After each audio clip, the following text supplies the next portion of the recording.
बाबर जो मंगोल और तुर्कों का मिक्सिंग मुगल बन गया था, भारत में सबसे पहले बाबर 1526 में पानीपत की लड़ाई के साथ ही भारत में अपनी स्थिति को मजबूत करता है। हालांकि 1526 से पहले वह 4 युद्ध लड़ चुका है। पहली बार 1519 ईस्वी में बाजौर के किले में, वहां भेरा के किले पर जाकर के पहली बार बारूदी तुक्का निकाला। 4 युद्ध लड़ने के बाद फिर से 1526 से 1526, 27, 28, 29 4 युद्ध लड़ता है और कहता है कि कभी भी एक जगह दूसरी होली दिवाली मैंने नहीं मनाई, इसलिए कि वह इतना मेहनती हुआ करता था। आप लोगों को यही सजेस्ट करता हूं कि जब तक आप लगातार रनिंग में रहिएगा, जितना दौड़िएगा, जितना पसीना निकालिएगा, अरे लोग यही तो कहा करते हैं कि गंगाजल से नहाने और पानी से नहाने से ज्यादा बेहतर है तो पसीने से नहाओ, स्टार की तरह चमक आएगी।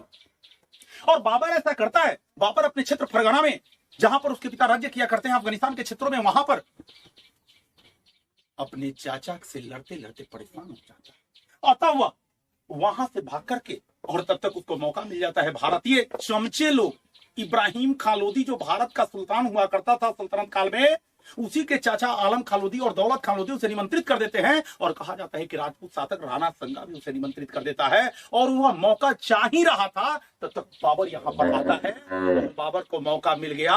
1526 में पानीपत की पहली लड़ाई के साथ ही भारत अपनी स्थिति को यही पर मजबूत करना शुरू कर देता है। और 1526 उसका सेमीफाइनल मैच था। फाइनल मैच तो उसका 1527 में था।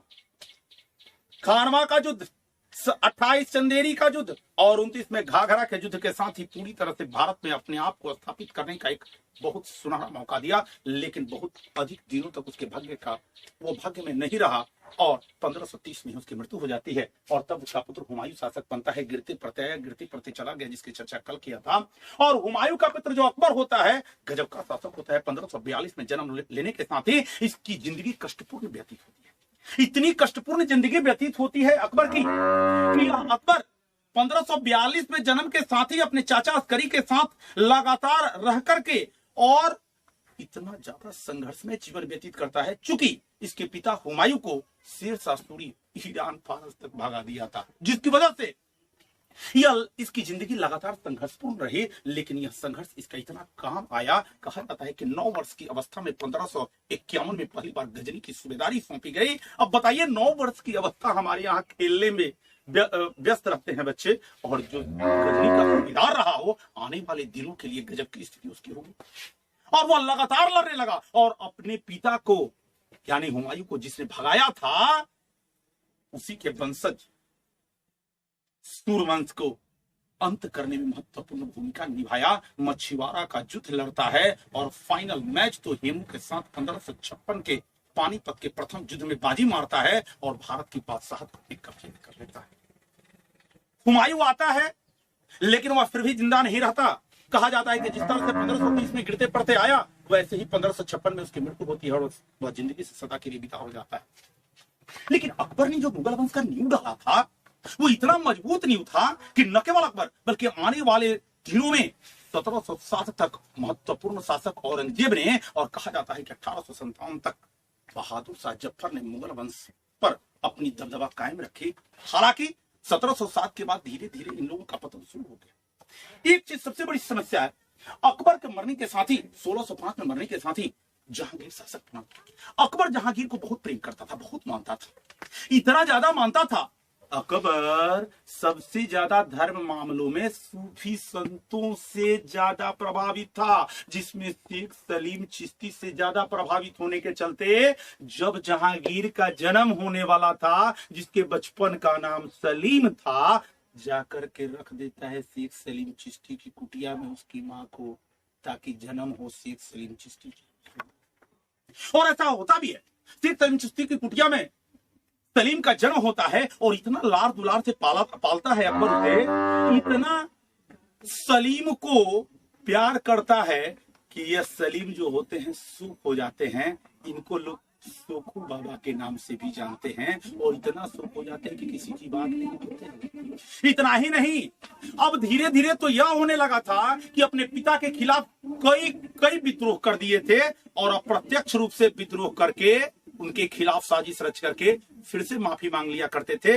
अतः धीरे धीरे विद्रोह की एक आगाज हुआ, और जहांगीर हमेशा और हमेशा अब अपने बूढ़े पिता को शासक बनने देना नहीं चाहता था, और जस करनी तस भोग ही पाता। अभी तो यह छोटी शुरुआत अपने पिता के खिलाफ किया था, लेकिन आने वाले दिनों में जहांगीर के बेटे ने जो किया इसके साथ, वह इतिहास में वर्णित एक महत्वपूर्ण भूमिका के रूप में आता है। इस सबसे ज्यादा विद्रोह जहांगीर के समय में ही इसका पुत्र खुर्रम ने किया। अतः जहांगीर की चर्चा यह शेखू बाबा बन गया, जिसका जन्म हुआ था 30 अगस्त 1569 को। 30 अगस्त 1569 को जब शेखू बाबा का जन्म होता है, जोधाबाई, यह आमेर के राजा थे भारमल, आमेर के राजा भारमल की पुत्री से, आप जानते हैं ना, ये गए हुए था अजमेर घूमने, और अजमेर घूमने गया था, वहीं पर भारमल शासन किया करता था। भारमल अपने ही नतमस्तक होकर के अपनी पुत्री की शादी जोधाबाई की शादी कर दिया, जिससे जन्म किसका हुआ था? जहांगीर का। और यह जहांगीर का जन्म हुआ शादी भगवान दास की पुत्री मान सिंह की बहन कौन थी? मानबाई। और मानबाई से शादी होने के साथ ही बड़ी चीज, जहांगीर को इतना लाड़ प्यार मिल गया था कि वो सुख बन गया, और इतना दारू शराब पीने लगा था, ऐस करने लगा था, प्रवृत्ति का यात्रा ना धन संपत्ति सुख सुविधा नाम शोहरत था कि उसको किसी चीज की चिंता न थी। पीकर के दिन भर टक रहा करता था, और यही कारण हुआ करता था कि प्रशासन पर उसकी स्थिति ढीली हो गई। हालांकि सबसे बढ़िया न्याय व्यवस्था अगर मुगल काल में देखी जाए तो जहांगीर की थी, और सबसे बड़ी चित्रकारी भी करने वाला अगर कोई व्यक्ति था तो वह जहांगीर हुआ करता था।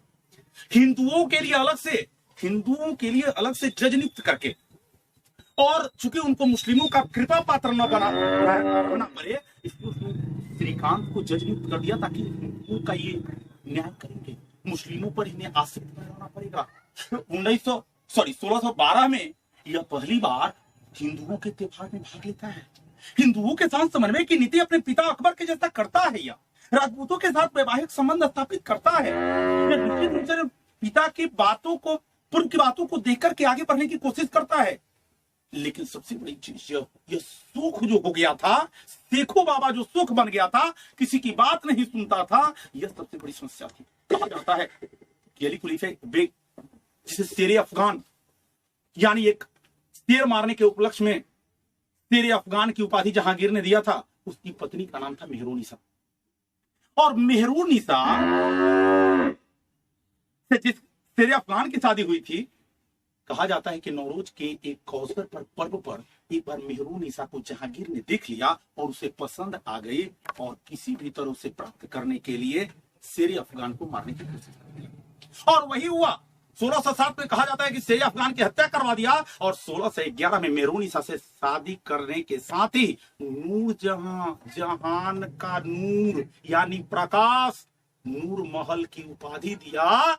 और अंत में कहता है कि मैं चूंकि दिन भर पीने में मग्न रहता हूं, अतः कानून में, प्रशासन में किसी भी तरह की अगर मेहरुनिसा कोई बात, कोई कानून, कोई नियम पास करती है तो सब मान्य होगा। अतः मेहरुनिसा पूरा कर्ता बन गई। लेकिन हम यहां देखते हैं कि मानबाई जो भगवान दास की पुत्री और मानसिंह की बहन थी, ये उसके पीने की वजह से ही आत्महत्या करके बन गई। इसका पुत्र कौन था? और खुसरो जो पुत्र था, यह हमेशा और हमेशा यही जानता था कि मेरी माता का हत्यारा कौन है? मेरा पिता जहांगीर। पीने की वजह से मेरी मां मर गई है, अतः विद्रोह कर दिया। और विद्रोह किसके घमंड पर किया था? अपने मामा मानसिंह, अपने मामा के स्व पर कर दिया था विद्रोह। लेकिन वह विद्रोह में सिखों के 5वें गुरु अर्जुन देव ने सपोर्ट कर दिया था, अतः जहांगीर खिसला गया। खुसरो को तो जेल में डाल दिया, और 5वें गुरु अर्जुन देव को फांसी पर लटका दिया। जहांगीर न्याय में कोई कमी नहीं करता था। यही मैं अभी लिखवाया हूं कि न्याय में सोने की जंजीर जो था, आगरा के शाहबुर्ज से जमुना नदी के तट पर लगवाया था, और एक शेर का फोटो उसी में था। वो जंजीर जिसको न्याय चाहिए वो खींचता था और उसको न्याय प्राप्त होती थी, लेकिन अगर आप गलत के लिए न्याय करने के लिए जंजीर खींच दिए तो उसकी सजा कुछ भी हो सकती थी।